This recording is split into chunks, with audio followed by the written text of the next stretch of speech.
आप लोगों से बात कर लेता हूँ। आप सारे जिस एज में है, इस एज में अपनी ज़िंदगी को बेहतर बनाने के लिए हमको मेहनत करना पड़ता है। क्या करना पड़ता है? चाहे वो दुनियावी एतबार से हो, चाहे वो दीनी एतबार से हो।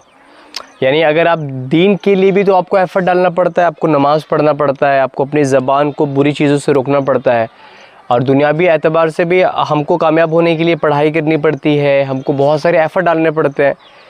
अगर हम नहीं डालेंगे, देखो अच्छा, लोग सिर्फ ड्रीमिंग करते हैं, बैठकर वो बैठ जाएंगे और वो ख्वाब देखेंगे कि मुझे ये करना है, मुझे ये करना है।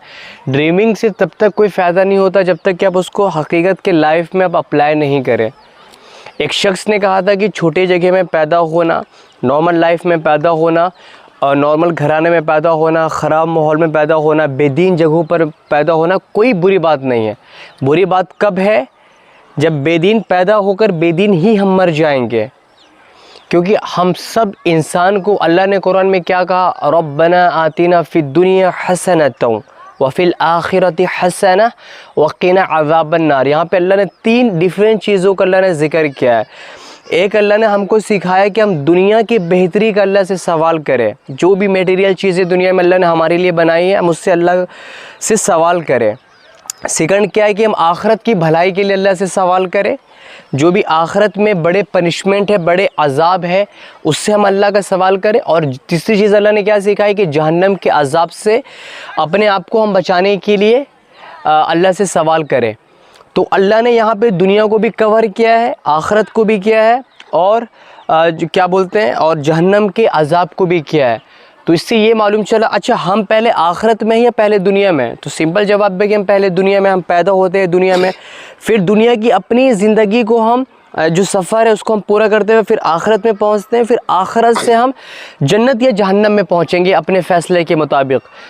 तो जब अल्लाह ने पहले दुनिया का ज़िक्र किया, तो दुनिया में जो भी मटेरियल चीज़ें हैं, जो वो चीज़ें हैं जो हमको पसंद है, जो हम करना चाहते हैं, जिसका परमिशन अल्लाह ने दिया है, कुरान में दिया है, उसको करने के लिए हम बहुत मेहनत करें। जैसे हम पढ़ाई पर बहुत मेहनत करें, अगर हमारे पेरेंट्स हैं तो हम उनकी बहुत इज़्ज़त करें।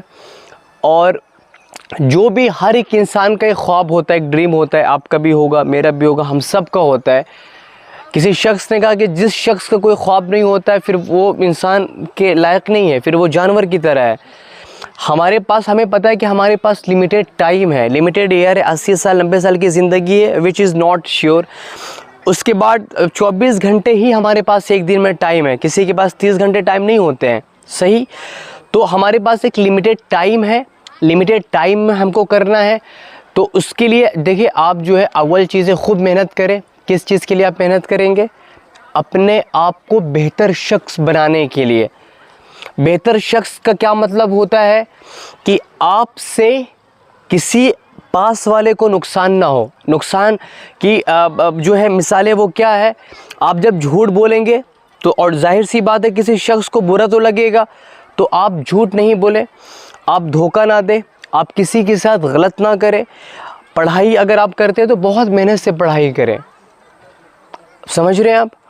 उसके बाद जो है अब ये सारी चीज़ें जो भी मैंने आपको बताई, ये दुनिया की चीज़ें जिससे हम दुनिया को बनाएंगे, जो कि जायज़ आपका हक, राइट है। उसके बाद चंद चीज़ें आपको दुनिया में और शामिल करनी है ताकि आप आखिरत भी बना सके। वो चंद चीज़ें क्या है? 24 घंटे में नमाज को आपने लाजिमन शामिल करनी है।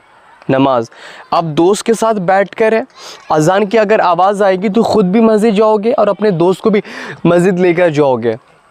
और अपने दोस्त को, अगर आपकी दोस्ती है, जैसे मेरा दोस्त मुझको कॉल करके बोलता है कि मुझे पैसे की ज़रूरत है, मैं बीमार हूँ या कोई भी चीज़, तो मैं फ़ौरन जाता हूँ मेडिसिन लेकर, फ़ौरन पैसे में भेजता हूँ। तो इसका ये मतलब है कि दोस्तों पर भी हमारी ज़िम्मेदारी होती है। तो अगर आपका दोस्त नमाज नहीं पढ़ता है, वो जहन्नम की तरफ जा रहा है, तो उसको जन्नत की तरफ लेकर कौन जाएगा? आपकी ज़िम्मेदारी है। तो अपने दोस्तों का भी पूरा ख्याल करें, उनको दावत दें, उनको मोहब्बत से बोले कि हम दुनिया में भी साथ मज़ाक करते हैं, इंशाल्लाह जन्नत में भी साथ मज़ाक करेंगे। तो उनको ज़रूर नमाज की तरफ लेकर जाए। अब दोस्त की बात वो कभी डिनाई नहीं करता है, दोस्त की बात को मानता भी है, ठीक है।